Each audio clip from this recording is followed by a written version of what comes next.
1996 সালের শেষের দিক।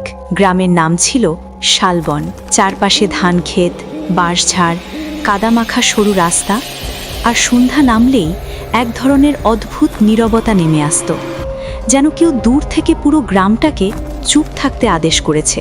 সেই গ্রামেই থাকত আরিফ, চুপচাপ স্বভাবের, ভেতরে ভেতরে কেমন যেন ভাঙা এক যুবক। কিন্তু সেটা কেউ বুঝত না, কারণ মানুষ মুখ দেখে না। মানুষ দেখে বিয়ের কার্ড, গরুর সংখ্যা, জমির পরিমাণ আর বাবার কথার ওজন। আরিফ ভালোবাসত মেঘলাকে। মেঘলার চোখ ছিল অদ্ভুত বড়, কেমন যেন ভেজা ভেজা।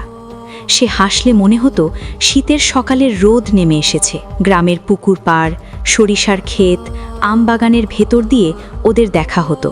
কিন্তু ভালোবাসা সবসময় পরিবারের চেয়ে শক্তিশালী হয় না। আরিফের মা রোকেয়া বেগম খুব পরিষ্কার করে বলেছিল, এই প্রেম দিয়ে সংসার হয় না, সংসার হয় মান সম্মানে, হয় বংশে, হয় কথায়। তারপর একদিন আরিফকে জোর করেই নীলার সঙ্গে বিয়ে ঠিক করা হলো। মেঘলা খবরটা শুনেছিল।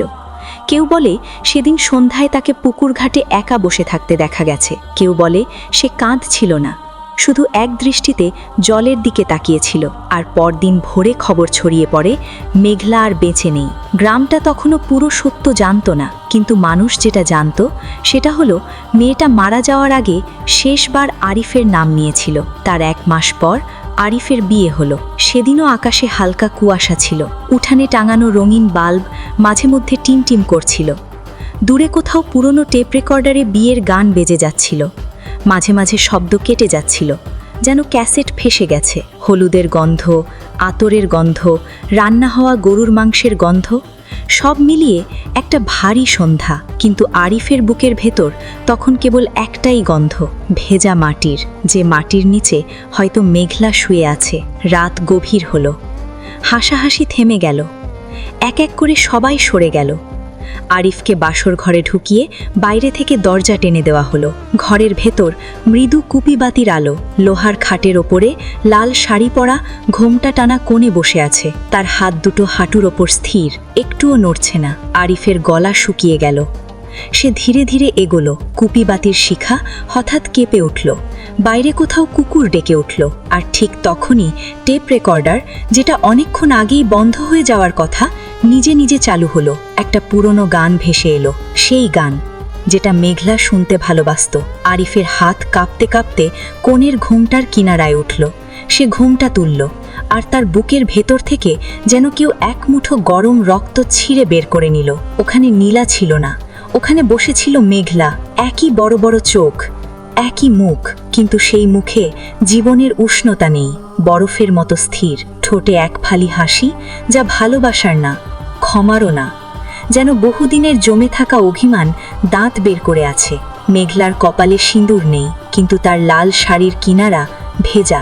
চুলের ডগা থেকে পানি পড়ছে, টুপ টুপ টুপ।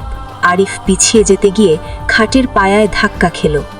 তার ঠোঁট কাঁপছিল, কিন্তু শব্দ বের হচ্ছিল না।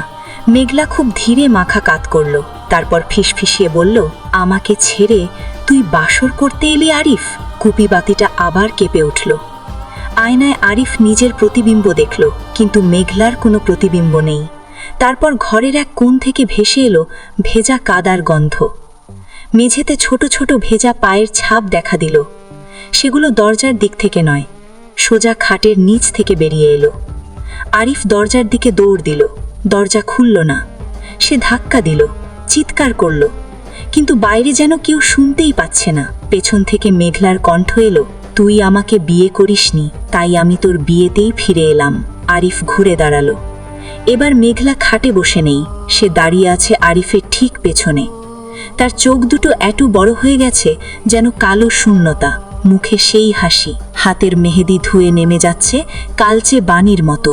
আর তার কণ্ঠ যেন মাটির নিচ থেকে কেউ কথা বলছে, আজ রাতে তোর আসল কোণে আমি। তারপর পুরো ঘর অন্ধকার।